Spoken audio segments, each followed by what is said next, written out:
రకరకాల అంశాలన్నీ బయటకు వస్తాయి కదా.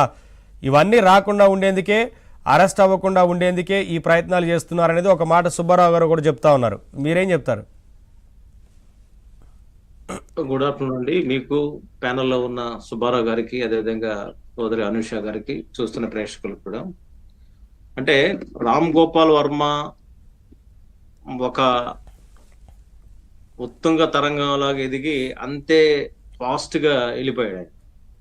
ఈరోజు రామ్ గోపాల్ వర్మ ఒకప్పుడు ప్రైడ్ అనుకునేవాళ్ళం. ఆయన టేకింగ్ కానీ, తీసుకునే కథా వస్తువులు కానీ, ఆ తర్వాత ఆయన కానీ పోను పోను రామ్ గోపాల్ వర్మ ఏమయ్యాడంటే ఆయనలో సృజనాత్మక దెబ్బతినది, ఒక క్రియేటివిటీ దెబ్బతినది.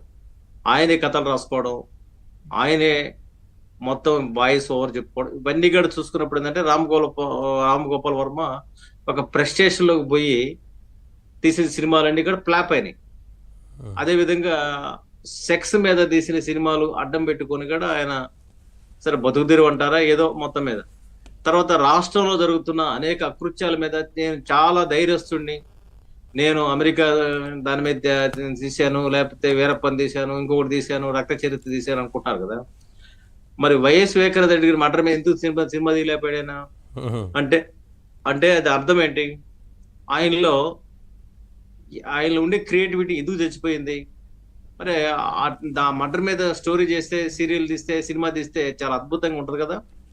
మరి అక్కడ ఎందుకు పాత్రలు లేవు? కాబట్టి ఇక్కడ ఏంటంటే 100% అతను జగన్మోహన్ రెడ్డి దూతగానో లేదా జగన్మోహన్ రెడ్డి గారి ఏజెంట్ గానో వ్యవహరించి ఆయన సినిమాలు తీశాడు. ఆ సినిమాల్లో భాగంగా వ్యూహం అనే సినిమా తీసి, ఆ సినిమాల్లో అంతకుముందు కడప రెడ్డమ్మ ఏదో సినిమాలు తీసి, ఇవన్నీ తీసిన తర్వాత ఆయన ఏంటంటే చంద్రబాబు నాయుడు గారినో, పవన్ కళ్యాణ్ గారినో టార్గెట్ చేసి, లోకేష్ గారిని టార్గెట్ చేసి వాళ్ళ స్థాయిని తగ్గించే కార్యక్రమాలు తీశారు. ఒక రకంగా చెప్పాలంటే వాళ్ళ క్యారెక్టర్ అసాసినేషన్ చేశాడు, వాళ్ళ వ్యక్తిత్వాన్ని కూడా దెబ్బతీశాడు.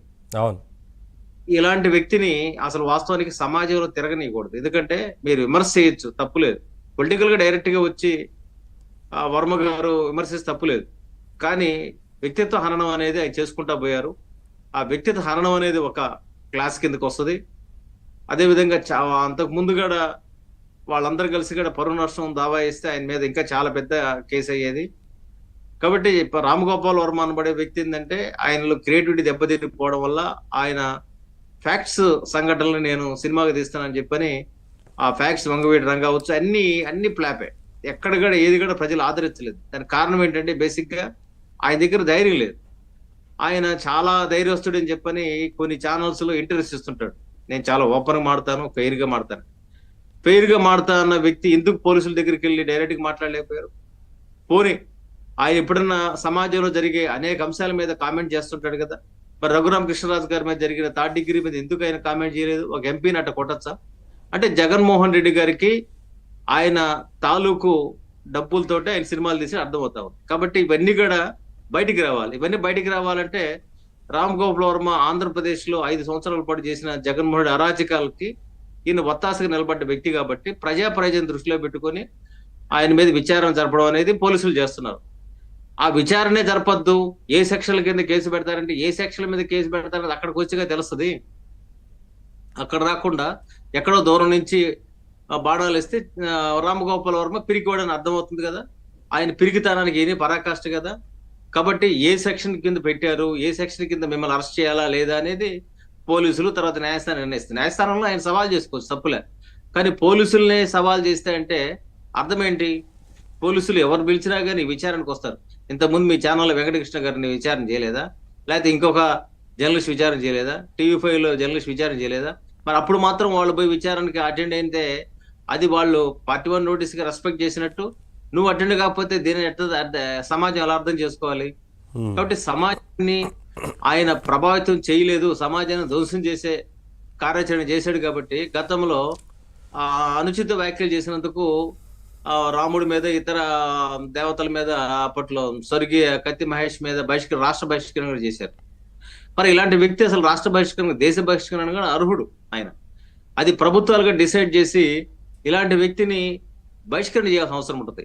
ఇప్పుడు ఈయన కూడా చాలా వ్యాఖ్యలు చేశారు చాలా సందర్భాలు, 1-2 కాదు.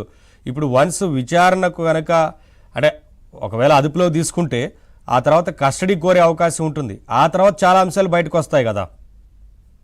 అంటే ఆయన థర్డ్ డిగ్రీకి భయపడుతున్నాడు అర్థం ఏంటి? నువ్వే తప్పు చేసావు కాబట్టి థర్డ్ డిగ్రీ ఎందుకు చేస్తారు? థర్డ్ డిగ్రీ చేయాల్సిన అవసరం ఏముంటుంది? విచారణ చేస్తారు, కస్టడీలో తీసుకుంటారు.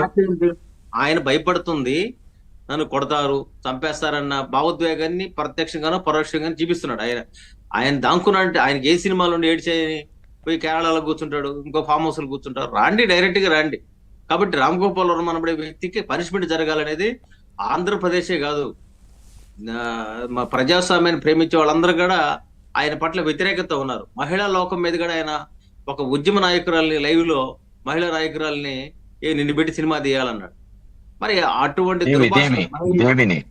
అవును, ఎస్ అంటే అంటే ఒక మహిళల పట్ల, మహిళల హక్కుల పట్ల వాళ్ళ మీద కూడా ఆయన గౌరవం లేదు. అంటే ఎవరి మీద గౌరవం ఉంది? తర్వాత మీరు ఇప్పుడు గుర్తు చేశారు, అటువంటి గతంలో అన్న విషయాల మీద వారు కూడా ముందుకొచ్చి వాళ్ళు ఫిర్యాదు చేయొచ్చు. ఎస్, వాళ్ళు చేయొచ్చు. ఇంకోటి కూడా ఏంటంటే యూనివర్సిటీకి వెళ్ళి మాట్లాడే భాష ఏంటి? ఆయన గెస్ట్ గా పిలిచినప్పుడే, ఇప్పుడు నేనేమంటానంటే ఆ యూనివర్సిటీలో ఆయన గెస్ట్ గా పిలిచిన ప్రొఫెసర్స్ లేకపోతే వైస్ ఛాన్సలర్స్ కూడా శిక్షించాల్సిన అవసరం ఉంటుంది. ఇవన్నీ కూడా ఒక కోర్స్ ఆఫ్ యాక్షన్ తీసుకోవాల్సిన అవసరం ఉందంటే ఆయన మీద ఒక పుస్తకం రాయాల్సిన అవసరం ఉంటుంది. ఆ పుస్తకంలో ఆయన చేసిన తప్పులన్నీ కూడా బయట పెట్టి